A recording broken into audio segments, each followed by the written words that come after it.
programa 9 Minutos sai um pouco da sua rotina e faz uma entrevista com personalidade de setor diferente, da área política. Normalmente o programa se restringe a essas entrevistas, desde que a mídia já dedica um espaço generoso às nossas atividades políticas. Mas a gente também entende que há representantes capixabas que talvez devam ser ouvidos mais de perto. É o caso do nosso entrevistado de hoje. Vem a ser o senador Ricardo Ferraço, do PMDB, com quem nós vamos conversar agora. Senador, o senhor está com uma trajetória política brilhante, que está se coroando agora. Eu tenho o prazer de falar isso porque acompanho, né? Se coroou agora com a atuação no Senado, que vem merecendo muita aprovação. E olha que a mudança que determinou o seu rumo político foi considerada traumática, hein? O senhor está começando a acreditar que tem males que vêm para bem? Eu acho que as coisas acontecem na vida e elas têm um sentido. E eu tenho, de fato, uma facilidade pessoal de me adequar e de me adaptar a uma realidade. E também não tenho na minha vida questionado os desígnios de Deus, né? Se as coisas são assim, é porque houve uma força em torno do universo que direcionasse para isso. O fundamental, para mim, tem sido tentar corresponder à expectativa e à confiança na função ou na circunstância em que eu estou trabalhando, né? Fui secretário da Agricultura, fui vice-governador, agora sou o senador. Para mim, o fundamental é que eu possa continuar trabalhando para corresponder à confiança dos capixabas. E olha que confiança. Os capixabas me fizeram o político mais votado da nossa história. E a única forma que eu tenho de recompensar os capixabas é trabalhando muito e dando a esse mandato a importância que ele merece. Até porque o Senado é o único espaço da Federação Brasileira que nós capixabas podemos brigar em pé de igualdade, né, com São Paulo, poderoso São Paulo. Uhum. A São Paulo tem 3 senadores, mas nós temos 3 também. Então não tem que chegar lá e pedir licença para brigar por aquilo que eu considero que o nosso Estado tem de direito. Eu estou feliz naquilo que estou fazendo. Tivemos um ano de muitos resultados. E se Deus quiser, em 2012, nós vamos para lá com a mesma energia e a mesma disposição física de trabalhar e trabalhar muito, mas trabalhar com capacidade de articulação, de mobilização, colocando a inteligência para funcionar em lugar da velha bravata que não resolve e não produz os resultados que a população precisa. De qualquer maneira, naquele momento anterior também, já como vice-governador, houve quem vice anunciou o mérito de ter cumprido exemplarmente toda a cartilha de prescrição que o habilitaria para aquela função na época. Mas, se o senhor diz que o universo conspira a seu favor, quem sou eu para dizer o contrário? Eu não quero abraçar o passado, eu quero abraçar o futuro. Mas você sabe que o passado joga luz sobre o futuro, né?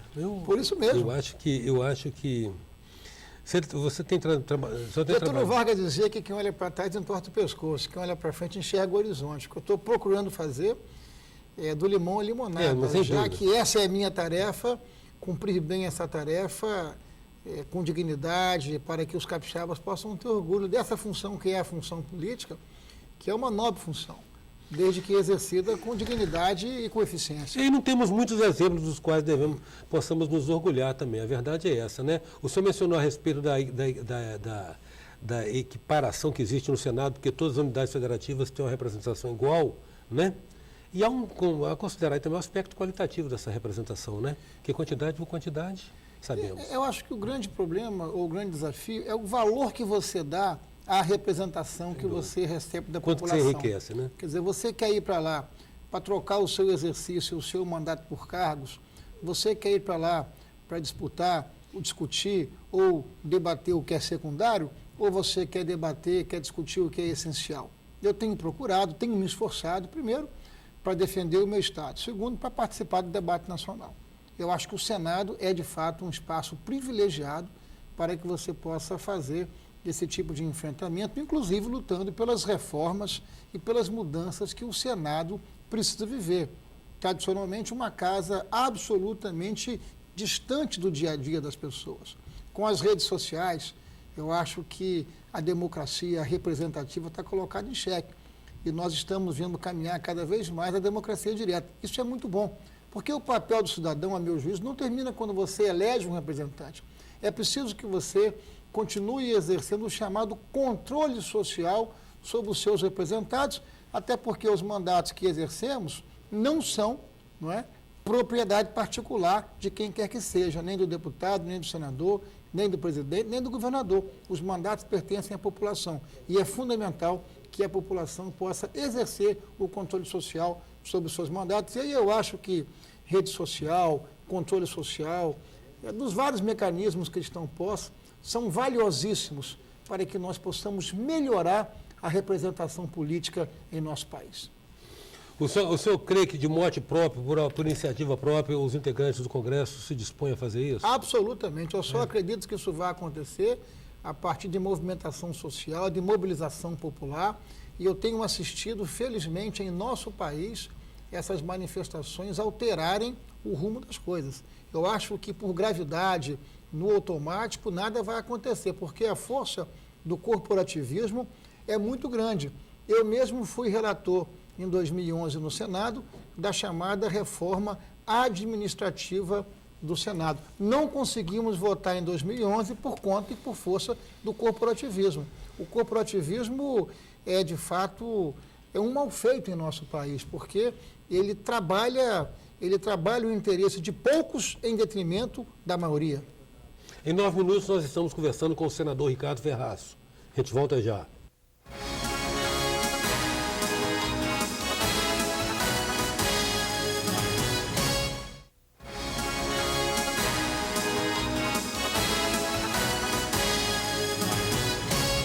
Voltamos com 9 minutos, que traz hoje o senador Ricardo Ferraz. Senador, como o senhor está oferecendo, inclusive, reflexões a respeito de mandato, o senhor levantou um tema ali que eu acho da mais absoluta pertinência. E é cultural, corporativismo. Nós temos algumas premissas, algumas leis não escritas, alguns valores, são valores, são discutíveis, mas são valores na nossa cultura. Uma delas é o de que é público é de ninguém. Normalmente, até então, se vem com essa cultura, né? O que é público é de ninguém. Segundo, é aquela questão de que se você começou algo e eu sou seu sucessor, eu não vou continuar porque eu não vou homenagear a sua paternidade. Eu vou fazer as coisas ao meu modo, mesmo que signifique perda de recursos, de tempo, de tudo mais. E a terceira é essa questão que parece ter entranhada profundamente, não só no Congresso, na sociedade. Jornalista também tem isso. Porrada nas costas de jornalista dói mais do que nas costas de qualquer cidadão, publicitário. Toda área tem isso. Nós temos esse corporativismo que retalha a sociedade, fazendo ela acreditar que a soma das partes pode ser maior que o todo, né? Eu acho muito lúcido identificar isso para combater isso, porque o corporativismo é um atraso. É porque você veja, por exemplo, né, no Brasil, a carga tributária ela está alcançando níveis sem precedentes. Nós estamos com uma carga tributária aproximando-se de 40%, ou seja, de cada R$10 que é produzido no Brasil, 4 vai para impostos. 4 ficam para o Estado brasileiro. E o Estado brasileiro, ele não tem retornado em benefícios para a população brasileira. Quando você observa os traços culturais que estão ligados ao corporativismo, ao patrimonialismo, né, do conceito do valor e do princípio que a coisa pública não é de ninguém, é porque a coisa pública tem sido, na verdade, de uma pequena oligarquia que se mantém no poder para governar para si próprio em detrimento do conjunto da população. Aí o patrimonialismo. Daí o patrimonialismo, daí o corporativismo, tá certo? E aí você tem uma necessidade de desprivatizar o Estado brasileiro, porque o Estado brasileiro é um Estado privatizado pelas corporações. E nós estamos percebendo que a todo momento, quer dizer, essa força, ela tem uma enorme energia. E combater esses vícios culturais no Brasil, eu acho que é de fundamental importância para que a política, sabe, volte a ter o prestígio necessário quando você analisa vis-a-vis para que a política foi fundada lá atrás pelos gregos, né? Senão para organizar os interesses coletivos e o bem comum, senão você parte para um nível de relacionamento de todos contra todos. No lugar de todos contra todos, meios e mecanismos para você organizar os interesses coletivos. Então, o corporativismo ao lado do patrimonialismo tem impedido que o nosso país, sabe, possa prosperar ainda mais. É evidente que nos últimos anos nós estamos assistindo o país galgar avanços, a meu juízo, muito importantes. Mas evidentemente que nós estamos postergando, nós estamos adiando algumas reformas estruturantes que são de fundamental importância. Fizemos algumas que foram muito importantes, mas precisamos continuar fazendo tantas outras para que o Estado brasileiro possa ter a eficiência que a população ou que o contribuinte brasileiro necessita e precisa. O senhor mencionou a carga próxima de 40%, isso aí, digamos assim, da maneira linear, porque se você considerar que para você dar uma boa educação para o seu filho, você tem que pagar escola particular, dar uma boa saúde para o seu filho, tem que pagar plano de saúde, tem que se assegurar de providências complementares de segurança, nossa carga é maior. Carga é maior. E você tem um universo maior da população que sequer tem condição de pagar plano de saúde, que sequer tem condição de ter acesso à saúde privada, que necessita do bom funcionamento do Sistema Único de Saúde. Então, de que vale o Brasil ser a sexta economia do mundo se nós continuamos convivendo com tantos contrastes sociais, com tanta concentração, com muita gente, com pouca gente, enfim, tendo muito e muita gente tendo pouco. Então, os desafios do Brasil são muito grandes. Agora, eu sou otimista com a nossa realidade, eu acho que nós estamos avançando. Eu acho, inclusive, que esse aspecto que você citou anteriormente, ele tem sido, quer dizer, uma quebra de paradigma extraordinária, ou seja, para além daquilo que o Estado e as pessoas que falam em nome do Estado, existe uma sociedade que está caminhando, que está trabalhando, que está se movimentando, para além desses marcos que estão estabelecidos pela vida formal. Sim. É bom acreditar nisso, né, senador? É bom acreditar nisso. Eu acho que isso está acontecendo. Quantos não são os movimentos sociais que fazem as autoridades repensarem o seu posicionamento? Isso está acontecendo online, a todo momento. Veja aí a Primavera Árabe, né? Está claro. Deslocando reis, imperadores, ditadores, quer dizer, todos nós precisamos estar muito atentos, né, para essa questão, que é até mesmo uma questão elementar, ou seja, o meu direito termina onde o comércio do meu semelhante. E essa regra social, ela precisa ser obedecida e precisa ser de forma exemplar exercida por quem representa a população. Todos nós que exercemos cargo público, nós não substituímos a população, nós representamos a população por um determinado período. Agora, a questão não está exatamente nessa natureza intrínseca dessa representação, porque o senhor mencionou as ágoras gregas, e é oportuno fazê-lo. A democracia nasce participativa, chegou um momento que era inviável, até pelo aglomerado de pessoas nas ágoras, não cabia todo mundo se manifestar, então instaura-se a democracia representativa. Agora, ao longo de toda a existência da democracia representativa, por uma questão também da característica humana, isso não estou adjetivando, os representados às vezes consultaram mais os seus interesses do que os dos representados. Os representantes consultaram mais os seus interesses do que os representados. Eu acho que é possível, como num avião, você ter duas asas, você ter um equilíbrio maior entre a democracia representativa e a democracia direta.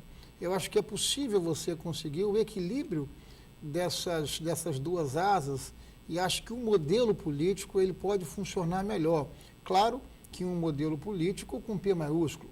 Claro que um modelo político que coloca o interesse da sociedade, do bem comum, acima de qualquer outro interesse. Eu acredito na possibilidade desse equilíbrio, do aperfeiçoamento e das ferramentas para que isso possa produzir os resultados que a sociedade deseja, espera e são inadiáveis. Em 9 minutos nós conversamos com o senador Ricardo Ferraz, mas eu peço a você, meu querido telespectador, estar conosco no nosso programa de amanhã, porque não foi possível esgotar uma pauta de uma conversa básica com o nosso senador Ricardo Ferraz. Nós estaremos então, o senador Ricardo Ferraz e eu aguardando você para continuarmos a conversa amanhã. Até já. Sou passageiro do tempo, tentando entender erro e acerto os caminhos, aprender